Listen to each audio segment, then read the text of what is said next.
Hello friends, ഞാനിപ്പോൾ നിൽക്കുന്നത് Fergana institute of medical ഹെൽത്തിലെ മെയിൻ ക്യാമ്പസിലാണുള്ളത്. എന്റെ കൂടെ ഉള്ളത് റമീസ, ഫസ്റ്റ് ഇയർ സ്റ്റുഡന്റ് ആണ്. മോള് വരുന്നത് മലപ്പുറത്ത് നിന്നാണല്ലേ? ഓക്കെ, എന്തൊക്കെയുണ്ട് മോളെ വിശേഷം? സുഖമായിരിക്കുന്നു.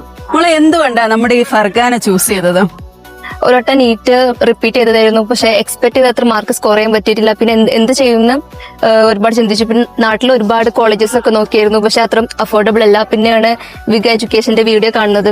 അപ്പോൾ ഫീസിന്റെ കാര്യത്തിലാണെങ്കിലും എല്ലാത്തിനും ഭയങ്കര അഫോർഡബിൾ ആയിട്ട് തോന്നി.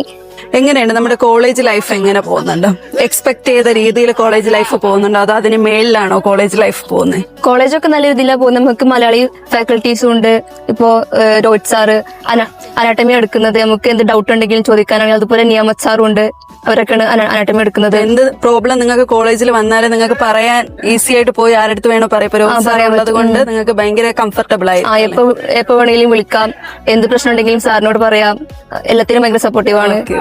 ഇങ്ങനെ ഇന്ത്യൻ ഫാക്കൽറ്റി മാത്രമാണോ അതോ ഇവിടുത്തെ ഫാക്കൽറ്റി നമുക്കുണ്ടോ? അല്ല, ഇന്ത്യൻ ഫാക്കൽറ്റീസ് മാത്രമല്ല, മോസ്റ്റ് ഓഫ് ഉസ്ബെക് ഫാക്കൽറ്റീസും ഉണ്ട്, ഇന്ത്യൻ ഫാക്കൽറ്റീസും ഉണ്ട്, എല്ലാവരും കൂടെ. അപ്പൊ അതെല്ലാം പറയുന്നതെല്ലാം നിങ്ങൾക്ക് മനസ്സിലാവും? എല്ലാവരും ഇംഗ്ലീഷിലാണ് മാക്സിമം പറയുന്നത്. ഇവിടെ ചില ഉസ്ബെക് ഫാക്കൽറ്റീസിനും ബുദ്ധിമുട്ടുണ്ടെങ്കിലും അവർ മാക്സിമം നമ്മളായിട്ട് കമ്മ്യൂണിക്കേറ്റ് ചെയ്യുമ്പോൾ ഇംഗ്ലീഷിൽ, അല്ലെങ്കിൽ നമുക്ക് എന്തെങ്കിലും ഡൗട്ട് ഉണ്ടെങ്കിൽ ക്ലിയർ ആയാലും എല്ലാം നല്ലതിലാണ്. എങ്ങനെ നിങ്ങൾ ഇവിടുത്തെ ലാംഗ്വേജ് ഒക്കെ പഠിച്ച് മനസ്സിലാക്കിയൊക്കെ തുടങ്ങിയായിരുന്നു അവർ പറയുന്നതൊക്കെ?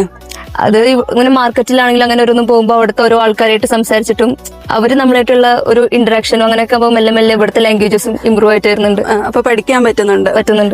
ഓക്കെ മോളെ, ഇവിടുത്തെ വെതർ ഒക്കെ എങ്ങനെയാ വരുന്നത്? ഇപ്പൊ നിങ്ങൾക്ക് കേരളത്തിൽ നിന്ന് വന്ന സ്റ്റുഡൻസ് ആയതുകൊണ്ട് നിങ്ങൾക്ക് അതൊക്കെ അഫോർഡ് ചെയ്യാൻ പറ്റുന്നുണ്ടായിരുന്നു? പറ്റുന്നുണ്ട്. ഇപ്പൊ റൂമിലാണെങ്കിലും തണുപ്പാകുമ്പോൾ ഹീറ്റേഴ്സും, അതുപോലെ ഇപ്പൊ ചൂട് വരുമ്പോൾ നമുക്ക് ക്ലാസ് റൂമിലാണെങ്കിലും AC ഒക്കെ വരുന്നുണ്ട്, അഫോർഡബിൾ. ഇപ്പൊ സമ്മർ ടൈം ഒക്കെ ആകുമ്പോൾ കോളേജിനകത്ത് നിങ്ങൾക്ക് AC അവൈലബിൾ ആണ്, അതുപോലെ തന്നെ വിന്റർ ടൈം ഹീറ്റർ അവൈലബിൾ ആണ്. അപ്പൊ അതൊന്നും ഒരു പ്രോബ്ലം അല്ലേ? ഓക്കെ.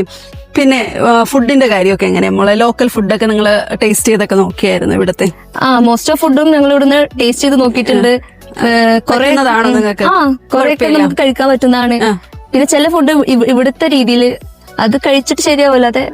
അത് നമുക്ക് അഡ്ജസ്റ്റ് ചെയ്യാൻ കുറച്ച് ബുദ്ധിമുട്ടായിരിക്കും. അല്ലാണ്ട് ഇപ്പൊ ഹോസ്റ്റലിലെ മെസ്സൊക്കെ അവൈലബിൾ ആണല്ലോ? ഇന്ത്യൻ ഫുഡാണോ അവൈലബിൾ ആയിട്ടുള്ളത്? അതെ, ഇന്ത്യൻ ഫുഡാണ് അവൈലബിൾ.